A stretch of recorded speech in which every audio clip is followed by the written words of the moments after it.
नमस्कार, आप लोगों का द बिहार प्लस में स्वागत है। देखिए, सर्द की मौसम है और बिहार का जो तापमान है वो करीब 5 डिग्री सेल्सियस के आसपास हो गया है। अभी हम गांव में हैं और गांव में थे तो लोकसभा चुनाव को लेकर चर्चा हो रही थी कि इस बार बिहार में क्या कुछ होने जा रहा है। इंडिया गठबंधन लगातार प्रयास कर रहा है कि सीटों का बंटवारा हो जाए, तो वहीं दूसरी तरफ एनडीए भी सीटों को बांटने में लगा हुआ है।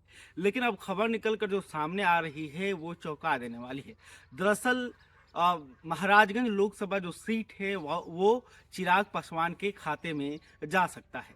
तो आप सोच रहे होंगे कि आखिर महाराजगंज, जहां से बीजेपी लगातार 2 बार से चुनाव जीत रही है, वो आखिर इस सीट को चिराग पासवान को क्यों देने जा रही है। अगर देती है तो फिर महाराजगंज लोकसभा सीट से कौन एनडीए का उम्मीदवार बनेगा, लोजपा किस नेता पर भरोसा करेगी। तो देखिए, बिहार को लेकर बीजेपी जो है नई रणनीति बना रही है।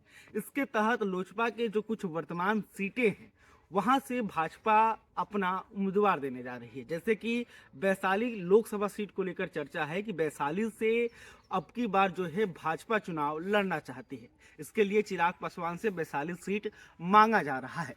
इसके अलावा नवादा लोकसभा सीट जो कि वहां से अभी सूरजभान सिंह के भाई चंदन सिंह सांसद हैं, तो नवादा सीट पर भी भाजपा की नज़र है।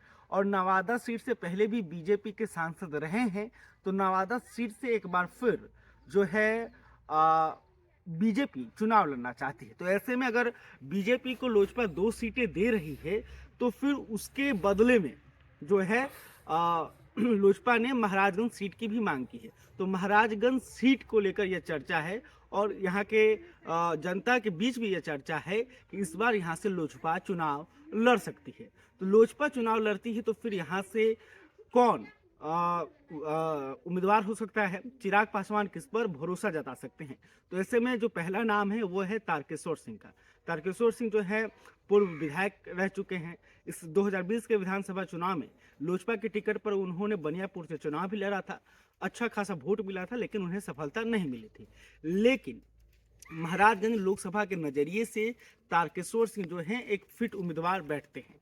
ऐसा इसलिए क्योंकि उनका जो परिवार का अदावत रहा है वो प्रभुनाथ सिंह से रहा है। प्रभुनाथ सिंह जो कि अभी जेल में बंद हैं, पूर्व सांसद हैं, और उनके बेटे रणधीर सिंह ही यहाँ से लगातार महागठबंधन के उम्मीदवार रहे हैं। और इस बीच भी चर्चा है कि 2024 के लोकसभा चुनाव में आरजेडी जो है वो रणधीर सिंह को अपना उम्मीदवार बनाएगी। तो अगर रणधीर सिंह को आरजेडी उम्मीदवार बनाती है तो फिर लोजपा तारकेश्वर सिंह के ऊपर जो है अपना पत्ता चल सकती है, क्योंकि तारकेश्वर सिंह को लेकर एक सहानुभूति वोट मिल सकता है। क्योंकि उनके भाई स्वर्गीय अशोक सिंह की हत्याकांड में प्रभुनाथ सिंह का नाम आया था और इसी हत्याकांड में प्रभुनाथ सिंह जो हैं उम्र कैद की सजा काट रहे हैं। तो सहानुभूति वोट कहीं ना कहीं तारकेश्वर सिंह की तरफ शिफ्ट हो सकता है। इसके अलावा बीजेपी का साथ रहेगा ही।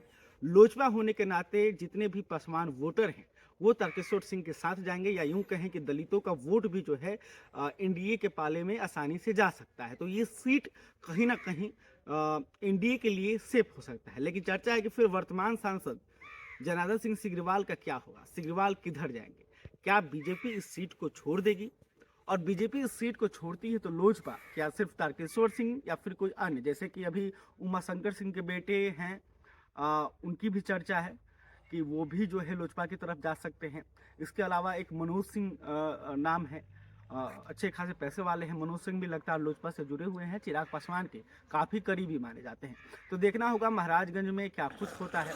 महागठबंधन की तरफ से क्या एक बार फिर से रणधीर सिंह को ही टिकट मिलेगा या फिर कोई नया चेहरा मैदान में आएगा, ये भी देखना खास होगा। खैर, अभी तक आपने हमारे चैनल को सब्सक्राइब नहीं किया, तुरंत कर लें। इस खबर को लेकर आप क्या सोचते हैं कमेंट करके बता सकते हैं। वीडियो फेसबुक पर देख रहे हैं तो हमारे पेज को भी लाइक कर लें। बहुत बहुत धन्यवाद।